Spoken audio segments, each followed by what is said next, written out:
I'm waiting for it to go live. All right, so we're live, Joe. Hey, Hey, this is the first episode of an experiment we're doing called DeFi Bruce, where we're going to talk about news in the DeFi and crypto space, as well as talk about some of the stuff we're aping and degen into in terms of projects and projects we like and why we like them and all that good stuff. We just figured we spend all this time rambling and talking on the phone anyway. We might as well do it live and let everyone suck in all of our incredible wisdom. What do you think?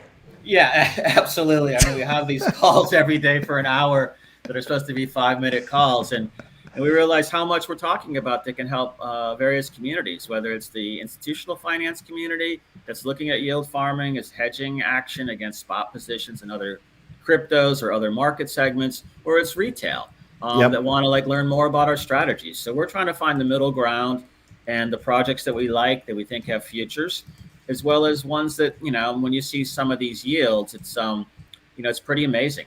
So thank Yeah, it you, Brad. really is. Well, and the question becomes, I think, for some people when they see these crazy yields is, how is that possible and how fast do I need to get my money out before I lose it all? And so I think we can take a look at some of those projects that are paying high yields but maybe more stable and some of the other crazy ones we get into over time, all that good stuff. Real quick on the news front, right now today I'm feeling sorry for anybody that owns VPN servers in Singapore, because Binance is now blocking spot and other trades from Singapore. The government of Singapore said, you're not really licensed and you're not approved, and we're looking at the complaints of other countries. So, obviously Singapore is not a large place, but it is where CZ lives. So that's a little awkward.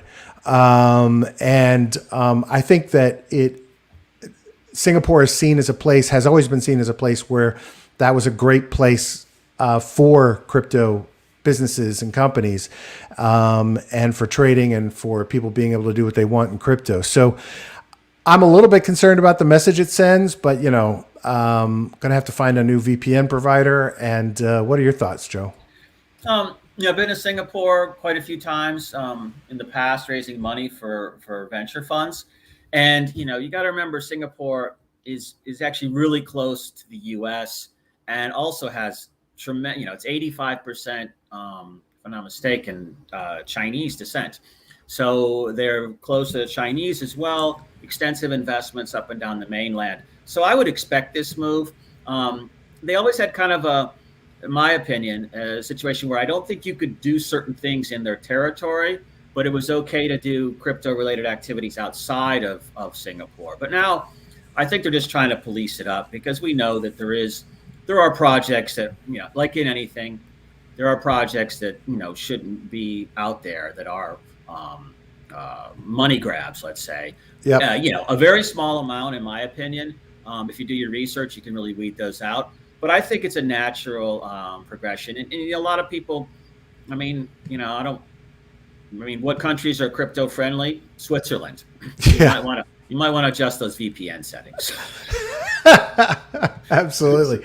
Well, what's interesting is that we're not hearing about this for a lot of other exchanges. Now, Huobi yesterday shutting down all Chinese trading, which is probably not going to leave much of Huobi left, since I think that was their primary revenue stream. But it feels like Binance is being picked on by multiple countries simultaneously, right? So to me, that's what's really interesting, is kind of this concerted effort. Now they are the biggest, so I guess if countries want to make a point, might as well go after the big guys and let everybody know, hey, we can shut down the big guy in our country, so nobody's safe. What are your thoughts there?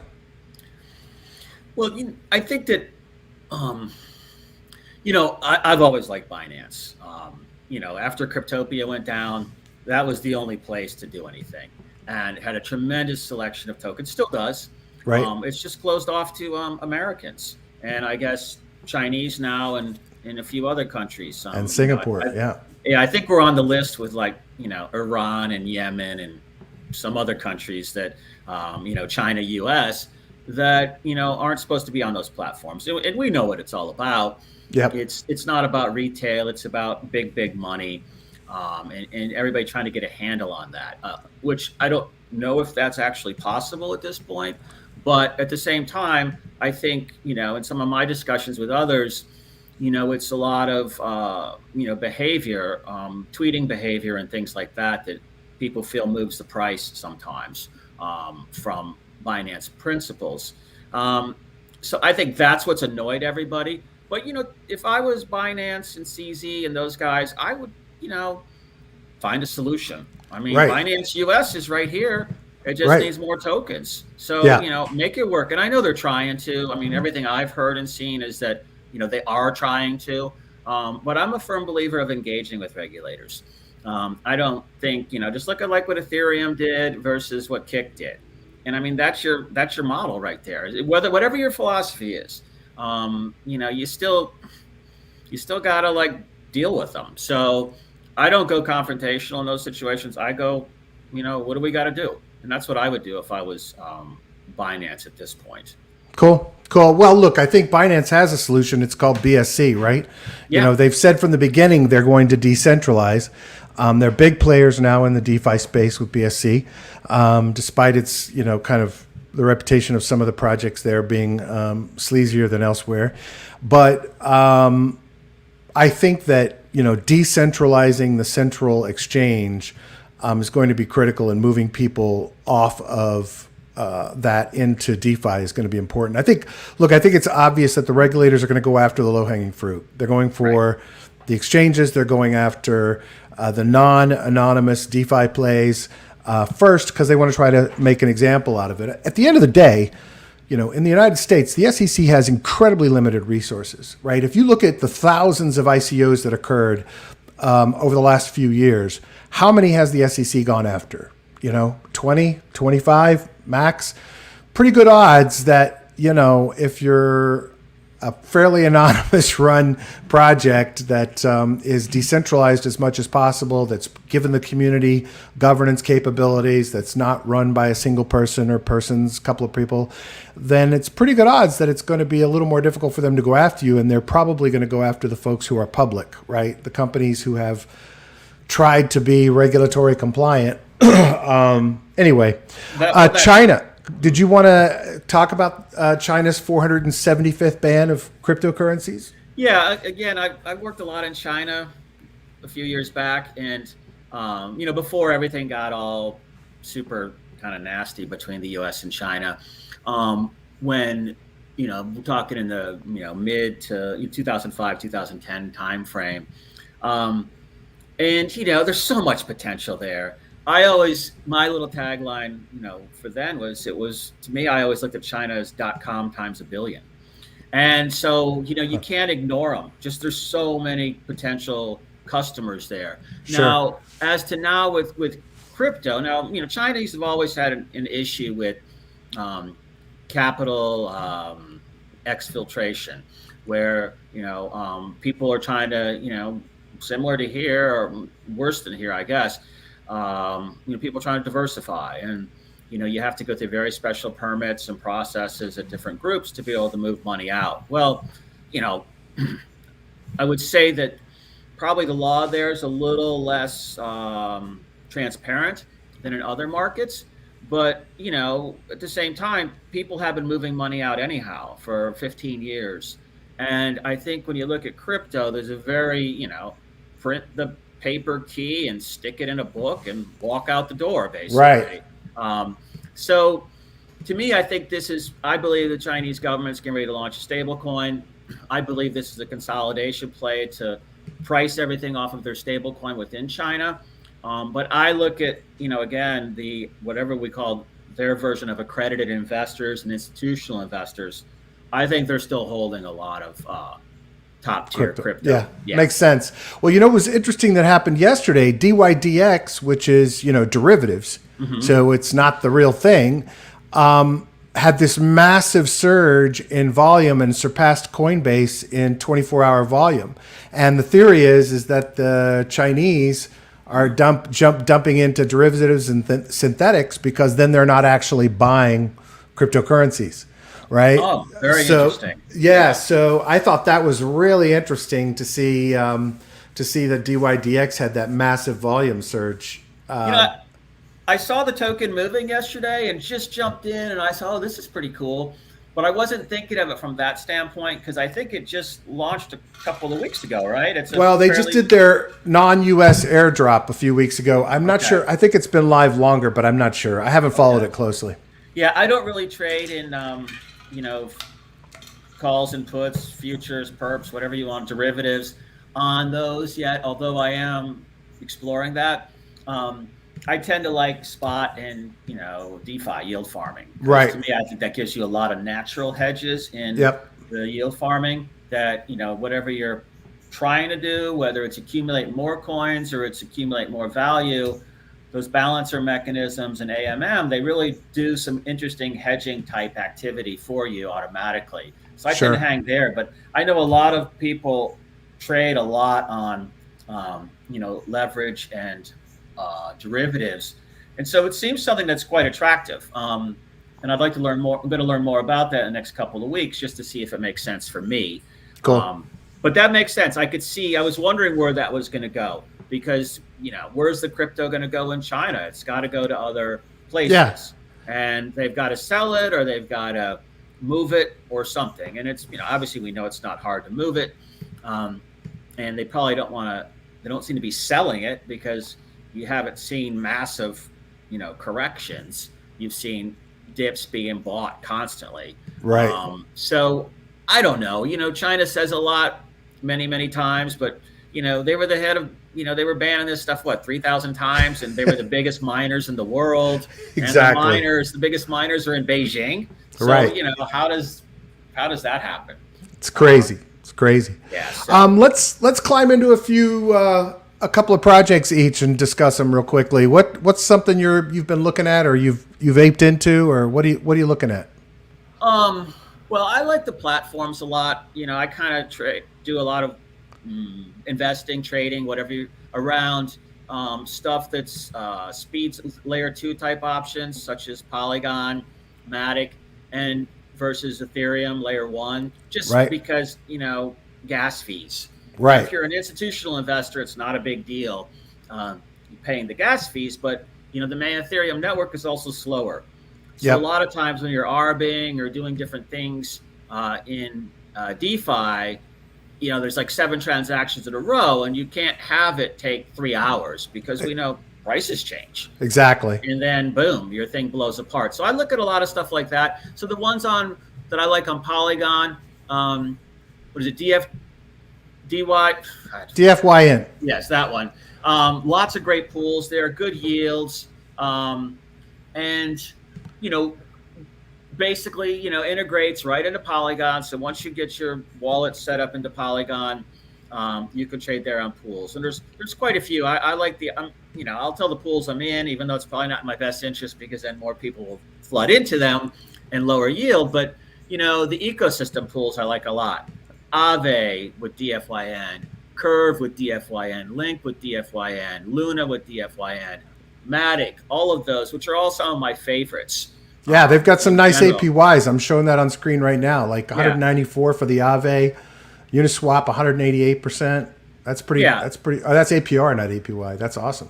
Yeah, but it's you know, those are all like, you know, top tier blue chip crypto names. Yeah. So, you know, when you're looking at these APYs, APRs, whatever they want to call them, you know, that's as if, okay, you know, pick a pool, say that pool has 200,000 in it. You know, that's if nobody invests, nobody pulls out, and everything stays the same on price for 1 year.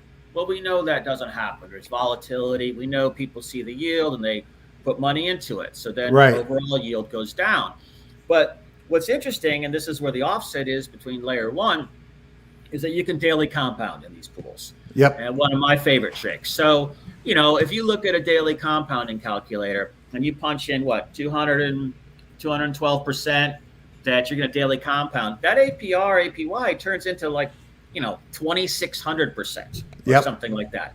And so you can't daily compound on Ethereum layer 1 type plays, you know, because it's just too expensive. Yeah. And so this allows you to do it. So now I always look at it and I say, okay, so if I'm in the Aave DFYN pool and it's at, what is that, 190%, in your daily compound, now you're doing two things. You're also, what we call DCAing or dollar cost averaging, every day into the underlying positions. But you're also growing the principal base, so, you're getting 20, 30, 40, dollars a day in DFYN, let's say, then you sell half of it into Aave and you pull that all back into the Aave DFYN pool.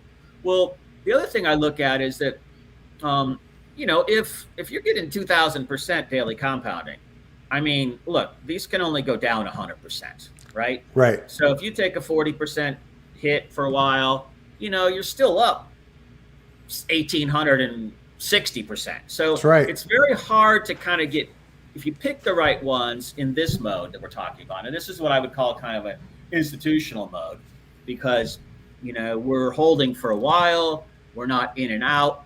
We might rebalance amongst another pool, but this is one that I really like a lot, this set of pools. Cool. And I believe I think the total value lock is about 150 million or so on DFYN, but the market cap's only 15 million. Again, I'm just pulling this out of my head. I don't know the exact numbers. So to me, I look at that and I say, you go look at Uniswap with a 2 billion market cap, SushiSwap, multi-billion market cap. They have a lot more TVL, but that just shows me this can grow. And so, it's like when I look at other ones, like say, Polygon, which I love, but it's still got a 10 billion, $9 billion market cap, 8 billion, something like that. So I look at the $1.20 so token price and I go, okay, if that goes at 240, market cap is going to be like 16 to 20 billion. Right. I don't know if that's, to me, that seems a bit large, but, maybe it's not. So I kind of look at things like that and I go, it really can't go that much. Can't really go over 10, let's say. Yeah. Because it's just going to be ridiculous. But this DFYN, I mean, why can't this go to 250,000 or half a billion, kind of thing? And now your token price goes from, what is it at right now, 47 or 8? 47, something like that. So like that does go to $10, $20, $30. Yeah. So that's where I like to play. Well, I'll tell you, I was excited because I came out of some farms on DFYN, and I've got a stack of DFYN in my wallet out of exiting these farms that ended. And the other day, DFYN launched this new super governance token, VDFYN, which gives you higher voting rights than normal token holders, and also gives you currently 108.93% on holding your DFYN, right? So you stake your DFYN in their vault, you're returning 108.93% APR. And the beauty of it is I was sitting with all that DFYN, but it was way down. We were down at 46 cents or 44 cents when I came out of that farm. Now, I could have just sold it. I was still up, but rather than just sell it, I staked it all into these VDFYN tokens.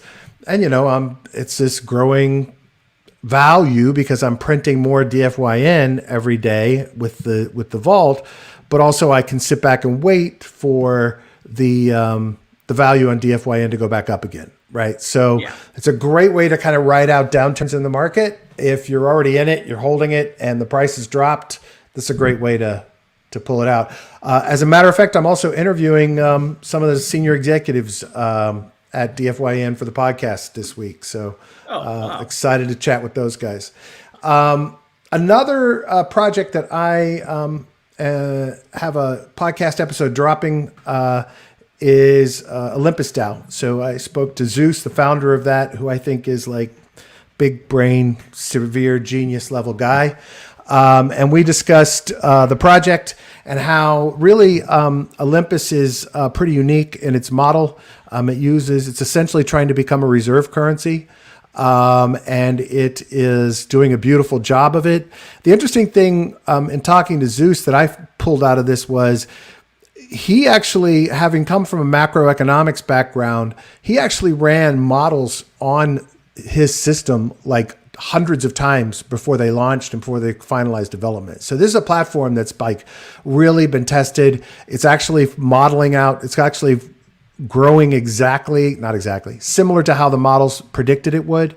And I really like this one. Now, the other reason I really like this one is APY on staking Ohm, their token, is still at 7,342%. At one point, it was in the 6 digits when it first launched. But if people listen to the episode, they'll find out that the staking pool and the bonding mechanisms all tie into keeping the price stable, right? The entire goal of the platform is to preserve it as a reserve currency, so you don't want these massive surges in price and massive dumps after people take profit, right? It's meant to kind of modulate the system, and as he likes to refer to it, as pushing a spring down and releasing it up, based on the bonds that they offer and the staking APYs that they offer. Really powerful model. I was really impressed with it. The really cool thing is he's pushing very hard for full-blown decentralization of the project, and he went away on vacation, and the community conceived of and started building, and they just launched this past weekend a bonding as a service tool. So now projects like Alchemix are coming in. They're going to offer bonds, and they've got 5 other projects launching this week. The cool thing about this is so many projects have launched dependent on liquidity pools and yield farming, whereas with this bonding model and staking model, you no longer have to have these massive surges and ups and downs and dumps that happen with yield farms. You can actually stabilize your own project. So they immediately have had this flood of people coming in. But the cool thing about it is the community completely built this thing without Zeus's input, right? Like, they just built a service. It's now massively popular with all these projects coming in to use the service, and it'll further stabilize the project. So I'm big. I love checking my auto comp. The other nice thing is it's on mainnet. It's on layer 1, but auto compounds. So the APYs that are on the site factor in the fees that are paid. They're bundling everything up together to have reduced fees overall for everybody. But it's a fully automated yield farming model. No, I'm not. This is one that I always keep trying to get to. A couple of groups of guys that I discuss things with all the time. This is one that they've been talking about since this was, a lot lower in price. And I was just bogged down in a few other projects and didn't get a chance to really dig in. But I really like that where it's one button DeFi. That, you see that 42% APY. But like you said, the gas fees of the 1, 2, or 3 transactions it requires on ETH, that's probably on a good day going to be $100 to do all 3. Yep. On a bad day, $350, $400. But so what I mean is Saturday and Sunday are usually the good days, somewhere in there before Asia gets online. Obviously, Monday through Friday is the hardest days until like around 10 o'clock Friday night. But that's hidden, so the consumer doesn't see it.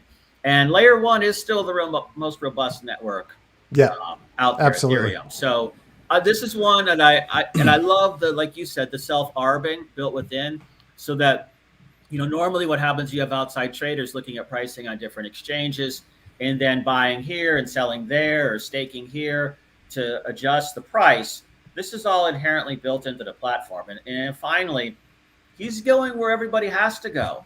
This has to be like, DAO type decentralization where nobody can control it, like Bitcoin, perhaps. Where, it runs on its own. So it's not, it's the social, decentralized, organic, alive organism that's self-policing and self-correcting. To me, that's where all this goes, because that gets you out of the, crosshairs from regulators too. Because, there's no way to manipulate. So to me, I think this is a project that, that has a lot of legs left in it. I'm thoroughly impressed with him. I'm going to drop the episode this afternoon interviewing him. A friend of mine who I got into Ohm last week listened to a rough cut of the episode and sent me a message last night, said, wow, this Zeus guy is brilliant. I really think I need to put some more money in. It's a really amazing system, the way it functions, and he's very good at describing it. So great project. I love this project. Well, what else you looking at? Well, I also like Phantom, FTM. It's another layer 1 network. It's got a cutesy look and feel, which might throw off institutional type people, Like but spooky swap and stuff, you mean? yeah, I'm in Yeah. Spooky Swap, so you got all these funny names of the tokens, but they're also really interesting projects. So Yep. you can get beyond, for those that don't like the cutesy campy feel to the project themselves. They're good projects. So FTM trades on Spooky Swap in a couple of pairs. I tend to like the stablecoin pairs on this one. There's FTM USDC at around 100% APY, FTM DAI around 100, and FTM USDT.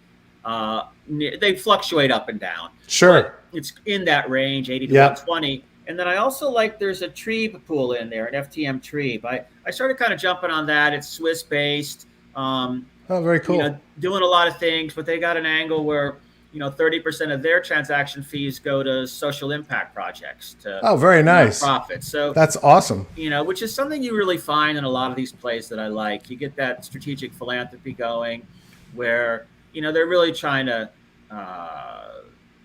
address social issues through capitalism. Yeah. I mean, isn't that what we really want? Exactly. So I like that one. And Phantom's super fast. Tokens at about, I think, $1.25, $1.20, something like that. And, market cap around, for about 8 billion. So again, this is one when I compare it to, say, a Solana or a Near or a Polygon, I don't know if this can run to 10 because I have a hard enough time buying a $40 billion market cap for Solana. So right. This, I don't know if it gets there, but heck, it could get to, get your yield, get your tokens, and buy more of the other tokens. Right. But, the platform token, like you said, you could do a lot of other things. Like what I do is I take the earnings off of these pools and it comes out in Boo, which is the Spooky Finance platform token. And right. You can stake, if you go to that stake Boo on the left or somewhere down there, there's a stake Boo. And then you basically stake it there at something like, I can't see the screen that well, but I think it's 40% or. Yeah, 33.35. Okay, so they give you XBoo, which is, like a lot of these things, they give you a token, and as the tokens burn, the ratio between the X token and the parent token changes. So right now it's probably about 1.4. As Boo lowers, that'll go up to 1.8. So then you take the XBoo that you get and scroll down, and you see these farms down here where you can earn other tokens like FTM or Trebe or Shade. And so you park it there and get another 40 to 50% APY on that. So, that's you got awesome. It staked, you're getting 80% APY in 2 tokens. And again, you just hold the ones you want, sell the ones you don't, and just kind of rebalance across your portfolio every day because there's no gas fees hardly. Right. And it's fast. It's very fast. And so, again, like Polygon, like BSC, you got to, if you use, say, for example, MetaMask, you have to set up those networks, which, it looks complicated. It's really not. If you just look at the Medium articles or Google a YouTube video, it'll show you how to do it because you got to just set the servers up and things like that, which will take you 5 minutes. But once you're in, this allows you to go directly from BSC to Phantom and Ethereum to Phantom. You still can't go Polygon to Phantom, but the bridging fees to move from, say, Ethereum to that are much lower than moving it to Polygon, which is kind of interesting. Very interesting. What's interesting is that as well, Andre from Yearn is actually an active developer on Phantom, building out the protocol. And I interviewed their chief marketing officer last week for an episode upcoming, and their community is pretty hardcore. I mean, the Phantom community is really engaged, working hard, and it's not easy, being a competing blockchain right now because there's so many of the network effects are sinking in for Polygon and obviously Ethereum, and even Binance Smart Chain. So they've done some impressive levels of growth. They have a solid platform. It's fast, it's cheap, and they have a pretty enthusiastic community around it. So I really like Phantom. I like what they're doing. I'm impressed with it, and hopefully they'll be able to kind of get through this because I think at the end of the day, there's there's going to be multiple blockchains. They're going to be pretty seamlessly integrated. We're not even going to know which one we're on half the time when we're trading. There'll be aggregators that'll aggregate trades of wrapped tokens between wrapped tokens on different platforms and get you the best rates, like Matcha or whatever. So I think there's a ton of potential there. It's fascinating. So. Yeah, I mean, I agree with that because, look, the next phase is, as you say, it's cross-chain liquidity. It's where, you go in to do a yield farm and, you want to do Aave and ETH, let's say, and you automatically, it searches across, 20 different platforms to find the best deal for you. Right. And you don't even know you're in there. Exactly. You're at the aggregator level. It's sort of like the kayak of travel. That's it. But, absolutely. Yeah. So, totally agree. So that's kind of where I think it goes next. But yeah, no, you got to have enthusiastic developers. I mean, one thing I find interesting when I see all these other chains that are popping up now, being active since 2017, I was in Cardano and Stellar and Tron, which were the competing chains back then. Sure. And, I didn't, I'm surprised that they're still around, to be honest. But, because of that same thing, you said the network effects and attracting developers. There's a finite pool. There's a lot of them, but there's a finite pool, and they have allegiances, to different chains based upon philosophies. So to me, I find those to be pretty interesting. Like when I look at what's Cardano at 230 and Stellar's at maybe 30 cents and Tron's at 9 cents. I remember when Tron was half a penny. Yeah. When Stellar was 6 cents. And I remember when Cardano was like maybe 6 or 7. And, I went out of those years ago, but, then when I see it come back, I'm sort of like, wow, are these guys going to make it? Now, I don't know if they do, because I think there's so many new players. And, one thing about DeFi is that, as there's not a lot of, it's anonymous. Right. So, and I don't know how anonymous those are, because they're I think they're in the US. So I would suspect that they have KYC and things on the front end just to protect or to stay safe, where these are more internationally focused. Right. So to me, I think that's where the future is, because, privacy is part of, a lot of core tenet of developers' beliefs. Yep. For whatever reason. Yep. They're going to go to the ones they think share their values. Absolutely.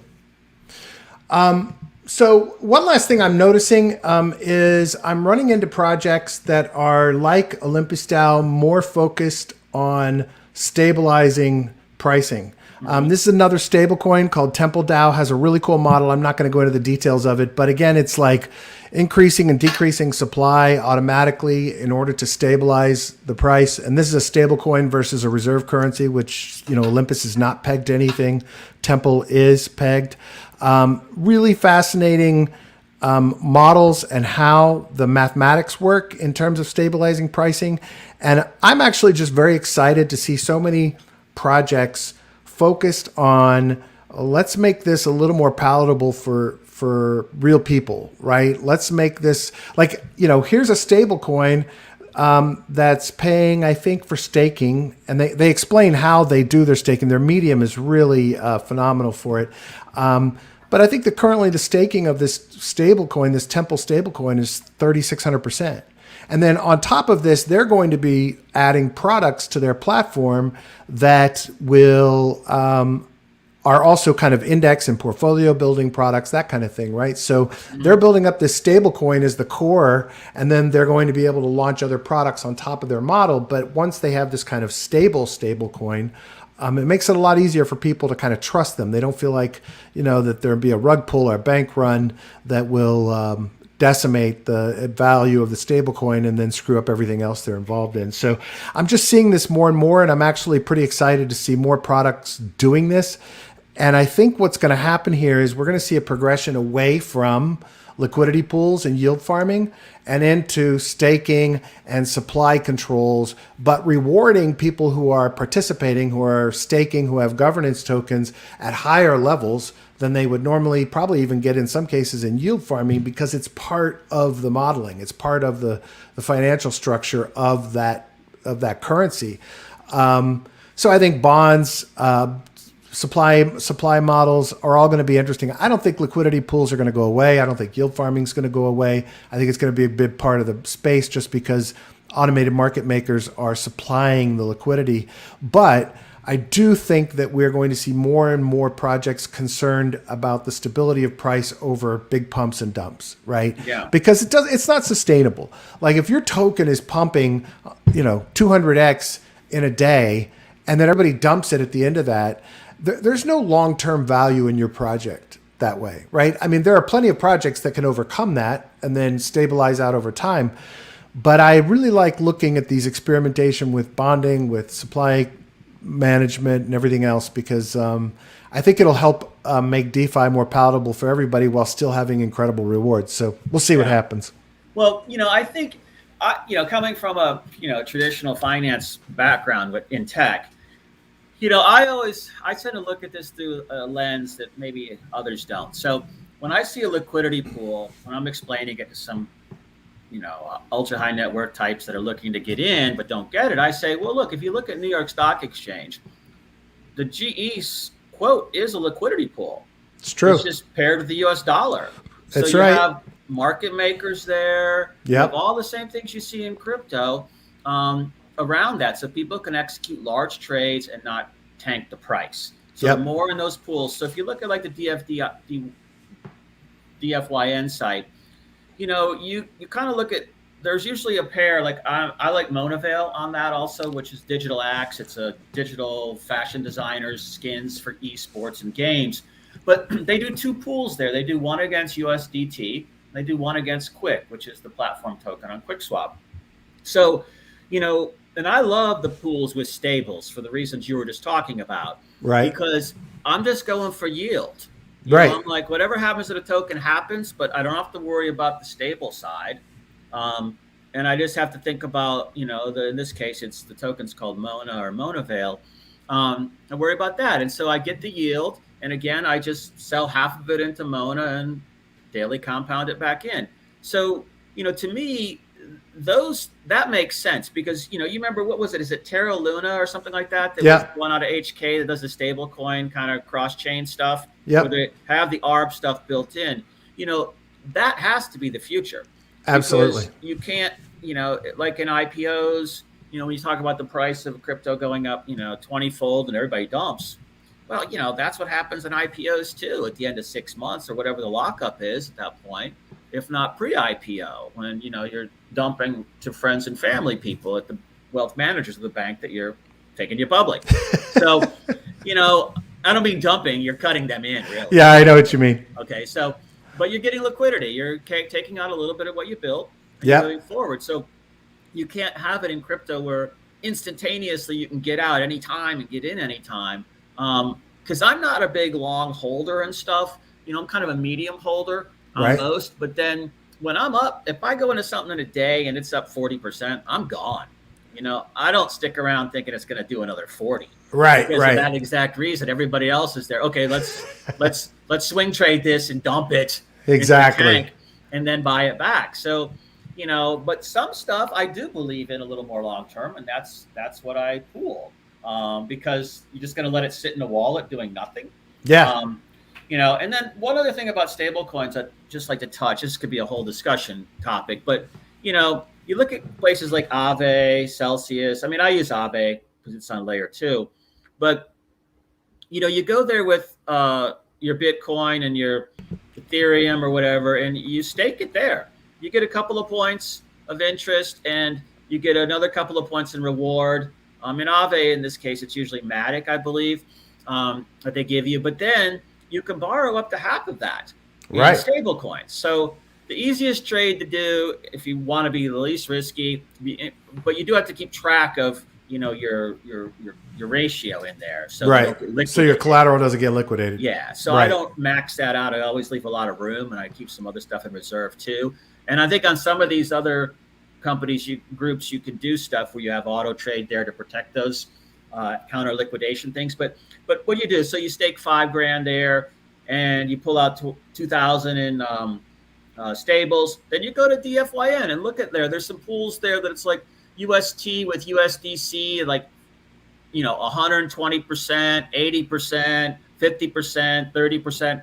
I mean, where else can you go park just stables that don't ever move a price, Right. and get yield like that? Exactly. And so to me, that's and then you basically take that yield and you buy the tokens you want or compound them into other pools with higher yield, but you basically keep these yield strings up like you do in the derivative market, right?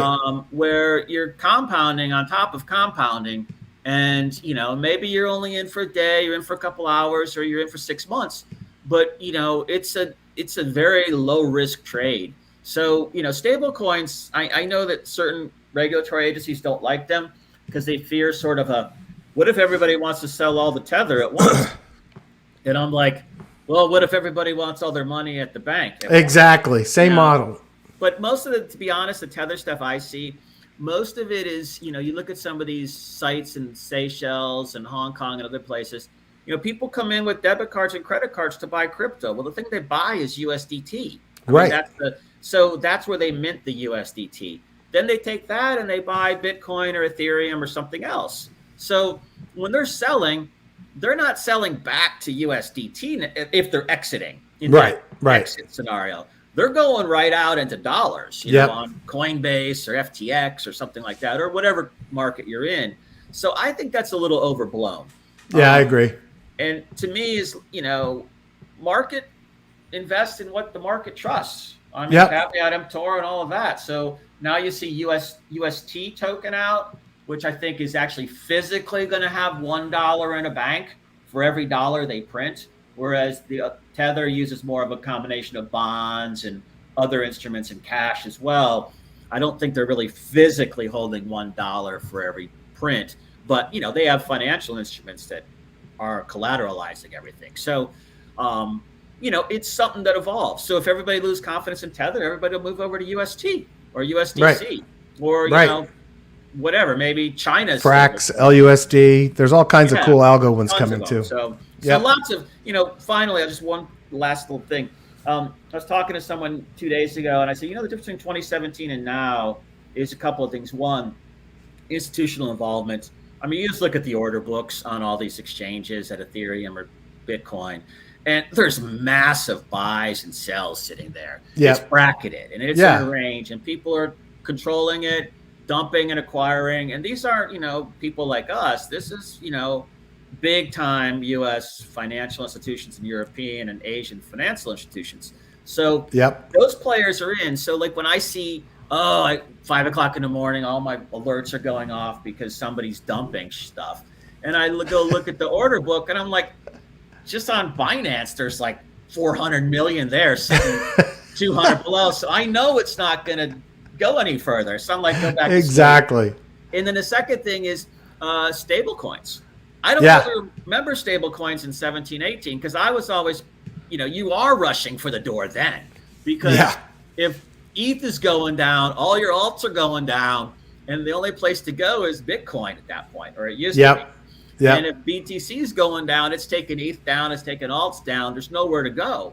Right. But, cashing out to dollars. So you get that panic where people are trying to get out before it, that 30% drop hits.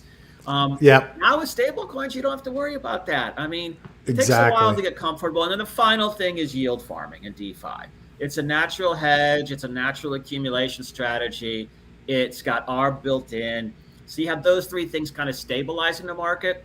So, even though one might be off, the others all hold together. So I'm not as worried these days as I was 5 years ago as to can this all vaporize, because, we know some very, very well-to-do people and institutions are holding a lot of this right now. And, their best interest is for it to gain value. Yeah, absolutely.